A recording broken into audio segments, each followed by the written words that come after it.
I'm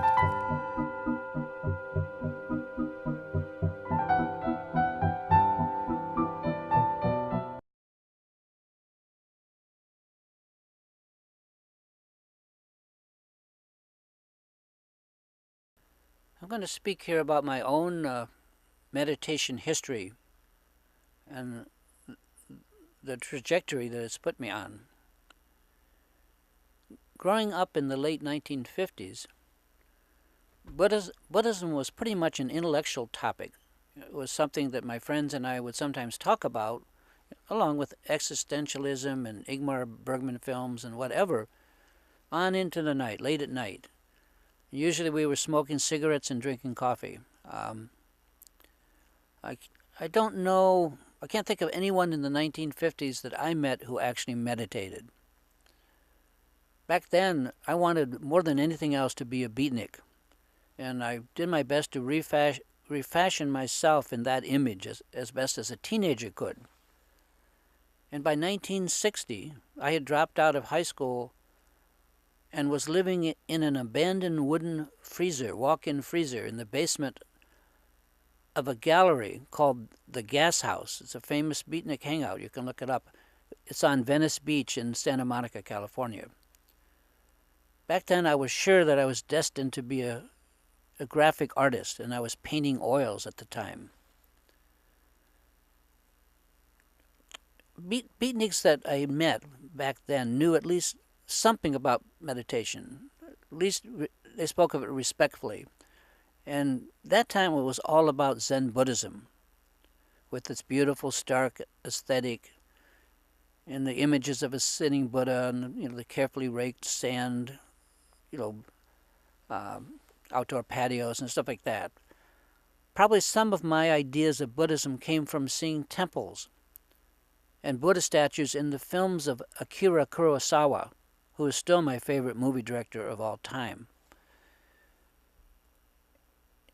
And if I remember, I think I did try to meditate back then, including one all-day sitting sesshin with Roshi Philip Kapleau of the Rochester Zen Center, at which he would walk around and whack people on the back with a stick, like they do.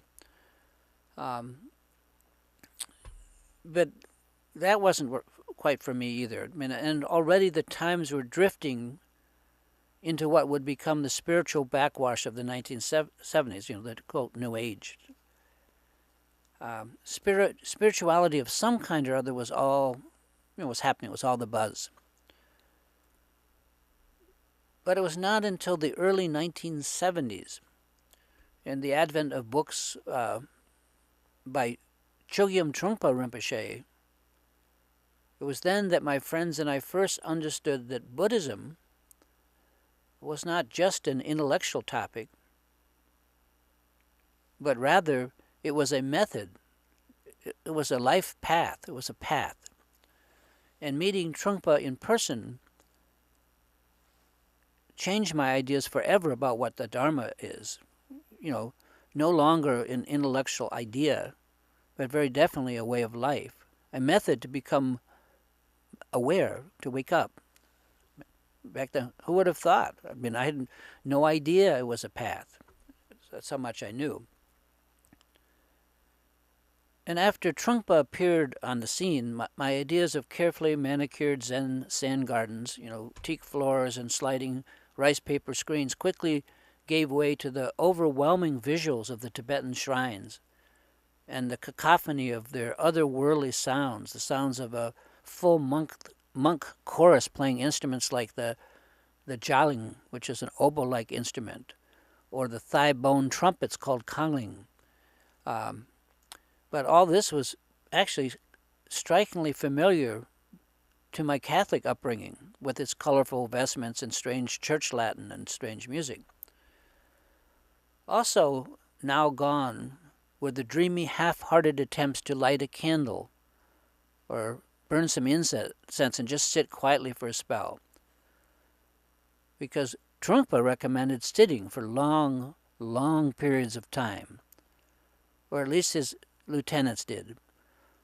And sitting meditation, at least for me, quickly became something more than lava lamps and a little reverie. From that time onward, meditation was something I had to do, or I felt that I should do each day, because I love the idea of the Dharma, and I love the idea of me as a Dharma person, a meditator, at least theoretically. But on any given bright, sunshiny morning, that first flash of thought remembering that I had to do my daily meditation practice was too often more like a cloud on the horizon, my horizon, than something that I was truly looking forward to. And in this, I'm not the Lone Ranger. This was and continues to be, a common problem. The New Age 1970s, swept through my generation like kind of a spiritual firestorm, probably doing as much damage to true spirituality as good.